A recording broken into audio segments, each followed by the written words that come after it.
देश के अंदर 1.5 लाख मकान गिरा दिए गए। ये लोग इंसाफ के मंदिर का डिमोलिशन कर रहे हैं। ये लोग जो है खाली किसी का मकान नहीं गिरा रहे हैं, बल्कि जो हमारा लीगल पूरा स्ट्रक्चर है इसको उठा रहे हैं। सुप्रीम कोर्ट इस बात के लिए रेडी है कि वो गाइडलाइन इशू करेंगे कि किन टर्म्स एंड कंडीशंस के ऊपर कोई मकान डिमोलिश किया जा सकता है।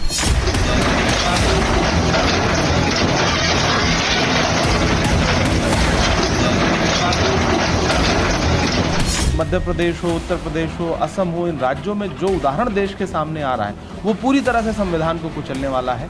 17 तारीख को माननीय उच्चतम न्यायालय कोई ऐसी गाइडलाइन जारी करेगा कि ऐसे जो अधिकारी हैं उन पे लगाम लग सकेगी।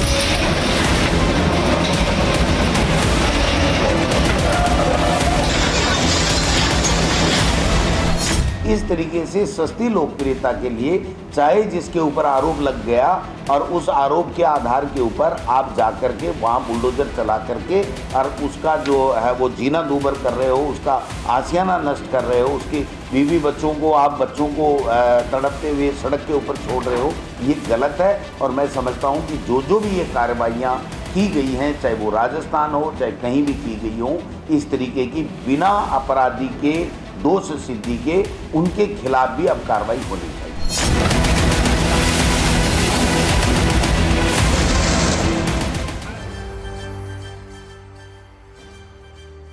जमीयत उलेमाए हिंद ने याचिका में उत्तर प्रदेश, मध्य प्रदेश और राजस्थान में हाल में हुई बुलडोजर कार्रवाइयों का उल्लेख किया है। ये कहा गया है कि सिर्फ अल्पसंख्यक समुदाय को निशाना बनाया जा रहा है। आपको हाल की 3 बुलडोजर एक्शन वाली घटनाओं के बारे में बताते हैं, जहां पिछले 3 महीनों में कार्रवाई हुई है। अगस्त 2024 में मध्य प्रदेश के छतरपुर में पुलिस पर पथराव के आरोपी की कोठी पर बुलडोजर चला। सरकार ने यहां 20,000 स्क्वायर फीट में बनी 20 करोड़ रुपए की 3 मंजिला इमारत को बुलडोजर से गिरा दिया। बताया जा रहा है कि जब इमारत गिराई जा रही थी तब परिवार का कोई सदस्य मौजूद नहीं था। ये महलनुमा घर पत्थरबाजी के एक आरोपी का था, जिसका नाम है हाजी शहजाद अली। प्रशासन का दावा है कि इस घर का निर्माण अवैध तरीके से किया गया था।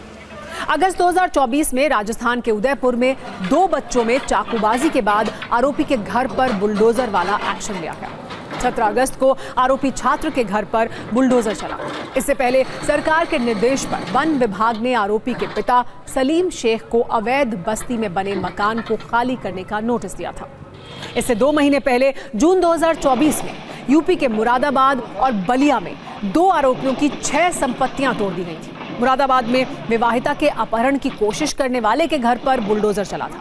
बरेली में रोटी के विवाद में युवक को पीट कर उसकी हत्या करने वाले होटल मालिक जिशान के होटल पर बुलडोजर चलाया गया था। एमनेस्टी इंटरनेशनल की फरवरी 2024 की रिपोर्ट के अनुसार अप्रैल 2022 से जून 2023 के बीच दिल्ली, असम, गुजरात, मध्य प्रदेश और यूपी में सांप्रदायिक हिंसा के बाद 128 संपत्तियों को बुलडोजर से गिरा दिया गया।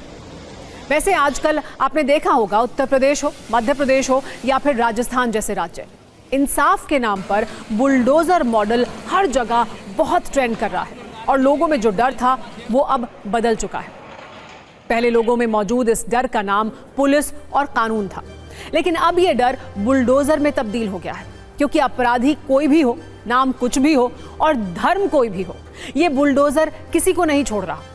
वैसे आज सत्ता में आपको इस बुलडोजर की दिलचस्प यात्रा को भी देखना चाहिए।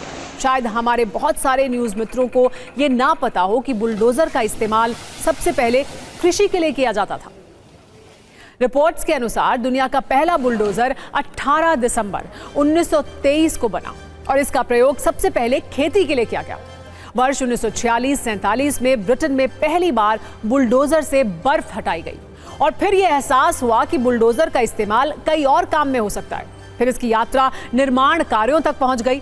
लेकिन भारत में अब इस बुलडोजर को इंसाफ का राजनीतिक टूल भी कहा जा रहा है, क्योंकि आज के दौर में बुलडोजर वाले इंसाफ का ट्रेंड चल रहा है। लेकिन यह समझना होगा कि बुलडोजर कोई न्यायाधीश नहीं है, इसीलिए अब बुलडोजर वाला न्याय न्यायाधीश के समक्ष ही पहुंच गया है और आज उन्होंने इस पर गंभीर चिंता भी जताई है।